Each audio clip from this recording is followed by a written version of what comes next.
the last lecture, we saw the recipient or the host as the hero, defending itself from a foreign graft. But today, the story flips.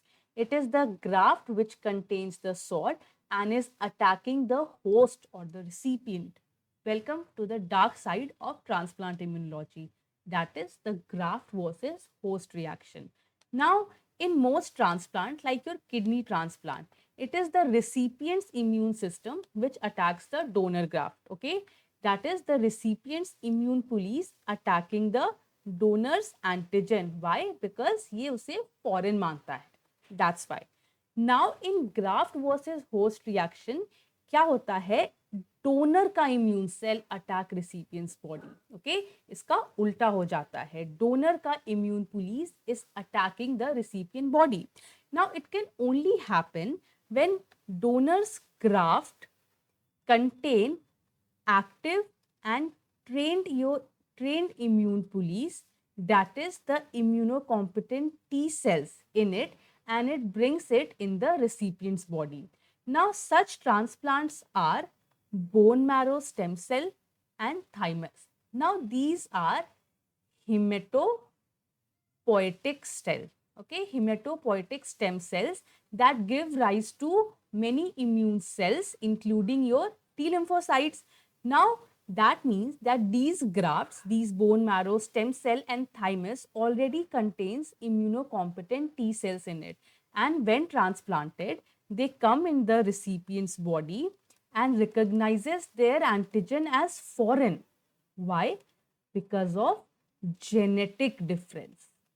Okay, because of difference in MHC, they recognizes it at foreign and start attacking it. So यहाँ graft जो है वो recipient को reject कर देता है. Okay, now you see in your transplants like your kidney, heart, liver and cornea, they don't contain immunocompetent T cell. They don't contain any active immune cell.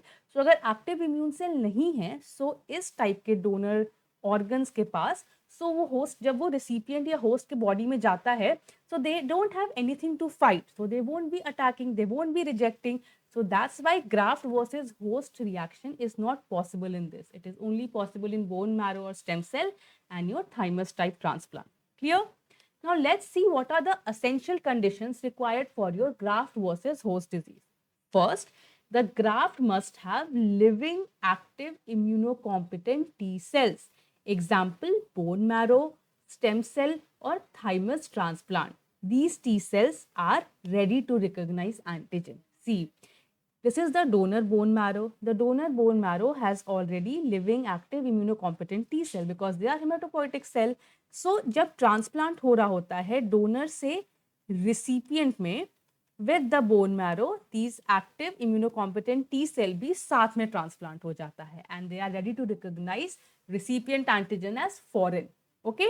Second is that the recipient must be immunosuppressed. ठीक है, अब तक हमने normally क्या देखा है कि जो recipient का immune police है वो attack करता है donor को, but यहाँ पे उल्टा हो रहा है. Why? Because recipient has immunosuppressed due to conditions like steroid, a long-term steroid therapy, a chemotherapy or a immunosuppressive condition. For example, AIDS. ऐसे cases में recipient का खुद का immune system, खुद की immune army is very weak. So the donor is like getting an opportunity. Donor का T cell is getting an opportunity. It is going and attacking recipient. Otherwise, recipient immune system अगर strong होता, it would have destroyed the donor T cells before they cause trouble. Okay. Second condition. Now is your third condition. The recipient must have antigen that the graft T cell sees as foreign. Here, what does this mean is your every person, okay, every human being has unique surface antigen, that is MHC.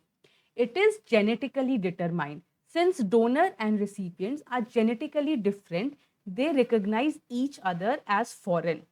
ठीक है, and recipient is immunosuppressed, तो वो तो attack नहीं कर सकता, तो बचा क्या? बचा डोनर.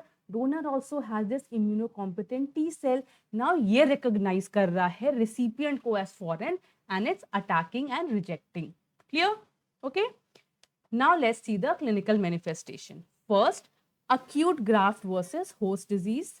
इसमें onset is within first 100 days after transplant, seen mainly in bone marrow transplantation. Clinical manifestation: first, skin rash and peeling; second, liver hepatomegaly and jaundice; third is intestine diarrhea; fourth is mucosal ulcer.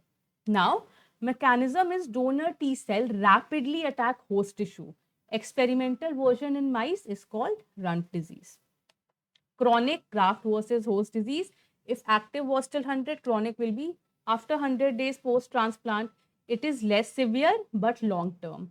Affects same organs, skin, liver, intestine, plus it also damages connective tissue and exocrine gland like salivary gland. It causes dryness and fibrosis. So, acute is early, aggressive; chronic is slow and fibrotic. Clear? Let's see a quick comparison. Acute is less than 100 days post transplant, chronic is more than 100 days post transplant. Sense involved in acute is donor T cell and chronic also donor T cell. Organs involved, you have to be very careful in this. Acute is only liver, skin, gut, and mucosa. Chronic is liver, skin, gut, mucosa plus connective tissue plus exocrine gland like salivary gland. Okay. Treatment is same for both glucocorticoids. Treatment of graft versus host diseases, glucocorticoids, IV steroids. It is the standard therapy. ये क्या करता है? ये suppress करता है donor T cell activity and reduces this inflammation, this storm which is in the recipient's body. Clear? Thank you. Now, if you have any doubt in this lecture or any other lecture, you can join this Telegram discussion group and also my Telegram channel. Okay? Thank you.